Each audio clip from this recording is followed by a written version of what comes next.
আসসালামু আলাইকুম। আমি মুবাশ্শের সাইকেলে ঘুরছি সারা বাংলাদেশ।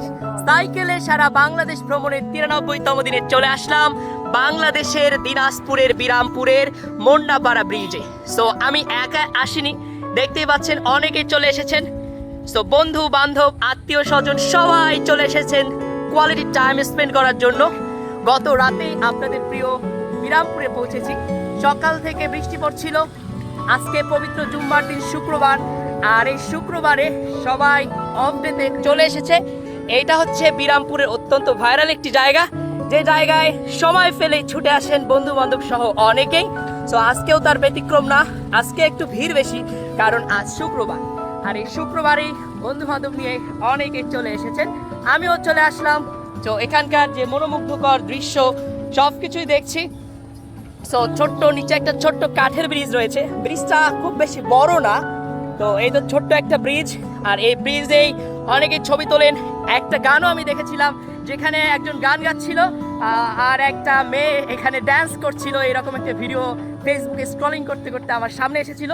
তো ওইটা হচ্ছে ব্রিজ, আর ব্রিজের নিচে আর একটা ছোট্ট ব্রিজ, ওটা হচ্ছে কাঠের সেতু।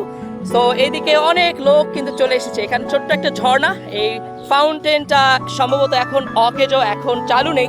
তো এই জায়গায় আজকের যে পরিবেশটা সত্যি অন্যরকম, কারণ রোদ নেই, একদম পরন্ত বিকেলবেলা সবাই চলে এসেছে।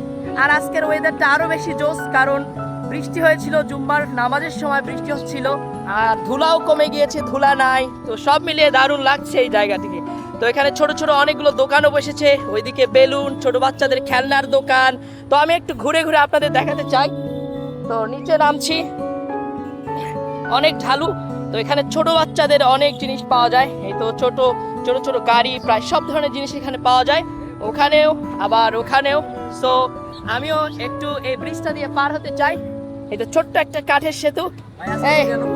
আজকে আমার 93তম দিন। থ্যাংক ইউ ভাইয়া। তো এইটাই সেই ব্রিজ, আর এই ব্রিজটা দিয়েই যাচ্ছি। সো ছোট্ট একটা কাঠের সেতু, উপর দিয়ে গেছে বড় একটা সেতু। সো আমি নিচ দিয়েই যাচ্ছি। আমার মতো অনেক মানুষই এখানে চলে এসেছেন। সো অত্যন্ত চমৎকার একটা জায়গা, যে ব্রিজের নিচে আরেক সেতু। সো উপরে বড় সেতু, আর নিচে ছোট্ট একটা কাঠের সেতু। সো এই কাঠের সেতু দিয়েই এগিয়ে যাচ্ছি।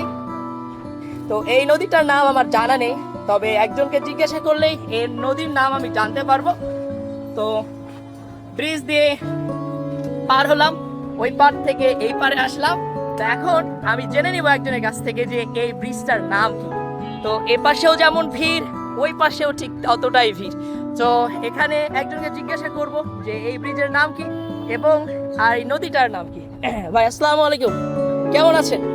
এই তো আপনার সামনে একটা চমৎকার নদী দেখতে পাচ্ছি, এই নদীটার নাম কি? মোহনপুর ব্রিজ। আচ্ছা, সো আপনারা বন্ধু বান্ধবরা সহ এসেছেন, কেমন লাগছে? খুব ভালো লাগতেছে। এখানে কি প্রতিদিনই আসা হয় নাকি এইরকম সাপ্তাহিক ছুটির দিনগুলোতে আসে? শুক্রবার করে আসেন। ভাই এটা কি আপনার ফার্স্ট টাইম? এর আগেও এসেছেন? তো তো ওনারাও চলে এসেছেন, আর আমিও কিন্তু সাইকেল চালাতে চালাতে চলে আসলাম। তো এইটা ব্রিজ, বাট নদীর নাম মোহনপুর না,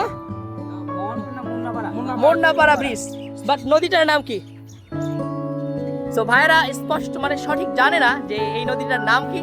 তো আমি আরেকজনের কাছ থেকে জানার চেষ্টা করব যে সামনে যে প্রবাহিত হয়েছে যে সুন্দর নদী, এই নদীর নাম কি? ভাই আপনি কি এই নদীটার নাম জানেন? এই নদীর নাম বলে বিরামপুরের বড় নদী। সো এই বড় নদীতে এখন পানি খুব কম, ওইদিকে দেখা যাচ্ছে নদী ভাঙ্গন। তো ওই তো মাটি ভেঙে ভেঙে নদী গর্ভে বিলীন হয়ে যাচ্ছে, পানিও অনেকটা কমে গেছে।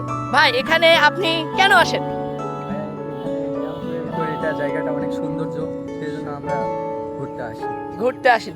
তো বিরামপুরের মধ্যে এই জায়গাটাই মনে হয় সব থেকে সুন্দর সময় কাটানোর জন্য বেস্ট একটা জায়গা। তো যাই হোক, এখানে বড় একটা, এটা কি গাছ? শিমুল গাছ। এই শিমুল গাছের নিচে নিচে টাইলস করা আছে, যেখানে দর্শনার্থীরা বসতে পারেন। তো আমি এভাবেই বাংলার অলি গলি গ্রামগঞ্জ সব জায়গায় ছুটে চলেছি, বাংলাদেশকে খুব ধীরে এবং কাছ থেকে দেখার নেশায়। তো আমার এই যাত্রা শুরু হয়েছিল গত 30 এপ্রিল রংপুরের পীরগঞ্জ থেকে। এটা হচ্ছে স্লো মোশন ট্রাভেলিং, খুব ধীরে ধীরে প্রিয় মাতৃভূমিকে দেখছি। তো সবার দোয়া চাই, সবার ভালোবাসা চাই, যাতে নিরাপদে সারা বাংলাদেশ ভ্রমণ সম্পন্ন করে বিশ্ব ভ্রমণে বেরিয়ে পড়তে পারি। তো দেখা হবে পথে পথে, কথা হবে ইনশাআল্লাহ।